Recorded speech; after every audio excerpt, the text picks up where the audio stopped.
I decided to create a Quizlet for my study tool, and I thought this would just be a really great way for my students to study and prepare for their knowledge on Down syndrome. So I'm going to show you some of the tools that Quizlets have. So first, it kind of has flashcards. I had some myths and facts on here, and I can have them see true or false about those. I'll flip through those for you. I think these would be really helpful to review. And then we have like name 2 places where you can volunteer and work with people with Down syndrome.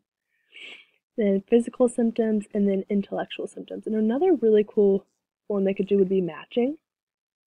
I'll show this to you. So people with Down syndrome do not always have older mothers. That would be true. So they could go through an activity like this. They could also go through a gravity game, which would be a lot of fun. Let's check that out. They can even go hard difficulty if they feel like they know what's up. So if they type an answer for, so all people with Down syndrome look the same, that would be false. Down syndrome can live independent life, true. Intellectual symptoms of Down syndrome, lower IQ.